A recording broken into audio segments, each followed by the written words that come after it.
Lucifer Balen, Balen Lucifer. के साँच्चीकै Balen Shah Lucifer हुन् त?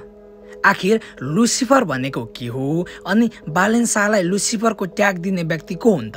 यदि साँच्चीकै मेयर बालेन शाह लुसिफर हुन् भने किन हुन् अनि होइनन् भने किन होइनन्? आउनुहोस् आजको भिडियोमा प्रश्न पारौँ। पछिल्लो समयमा जेन्जी आन्दोलनपछि काठमाडौँ महानगरका मेयर बालेन शाहलाई कसैले देशप्रेमी साहसी युवा भन्छन् भने कसैले देशद्रोही विदेशी दलाल भन्छन्। अब यसै बीचमा मेयर बालेन शाहलाई लुसिफरको ट्याग पनि दिइन्छ। बालेनलाई यी त लुसिफर हुन् भनिन्छ।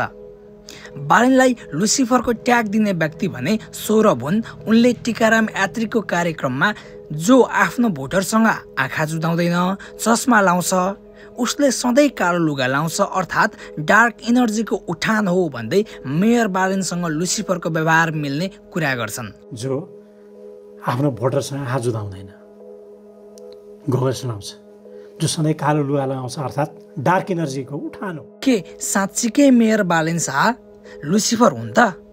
हुन् भने किन हुन्, होइनन् भने किन होइनन् भन्ने विषयलाई प्रश्न पार्नु अगाडि लुसिफर भनेको के हो र कसलाई लुसिफर भनिन्छ भनेर बुझौँ है त। क्रिस्चियन्सहरूको पवित्र किताब बाइबलको अनुसार लुसिफर भनेको स्वर्गबाट निष्कासित गरिएको र प्रभुको आज्ञा पालन नगर्ने शैतान हो। बाइबलकै अनुसार लुसिफरलाई भगवान स्वयं आफैले नै बनाएको र स्वर्गकै सबैभन्दा सुन्दर र बुद्धिमान एन्जल पनि भनिएको छ। उसलाई मर्निङ स्टार अर्थात् बिहानीको तारा पनि भनिएको छ। स्वर्गमा राज गरेर बस्ने लुसिफर तबसम्म प्रभुको प्रिय पात्र रह्यो जबसम्म उसले प्रभुको सबै कुरा मानिरह्यो। तर जुन दिनदेखि गलत कुरालाई अस्वीकार गर्यो, प्रभुको गलत टिप्पणी गर्न थाल्यो र अरूलाई पनि प्रभुको विरुद्ध जागरुक गर्न थाल्यो, तब प्रभु स्वयंले बनाएको प्रिय पात्रलाई स्वयं आफूले नै स्वर्गबाट निष्कासित गरी नर्कमा पठाइयो।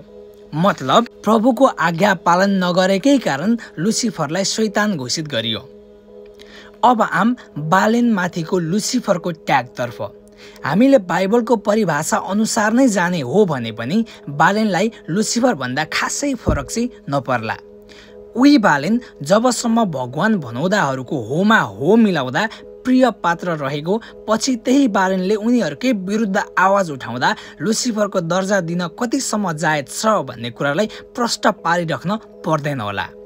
यदि गलतलाई गलत भनिरहँदा या भगवानकै गलत कार्यलाई पनि अस्वीकार गर्दा लुसिफरको ट्याग पाइन्छ भने बालेन शाह लुसिफर नै हुन्। आशा गर्छु यो भिडियो हेरेर तपाईँले लुसिफर भनेको के हो र बालेन शाहलाई लुसिफर भन्न सुहाउँछ कि सुहाउँदैन भन्ने कुरा मजाले जानकार भइसक्नु भएको छ।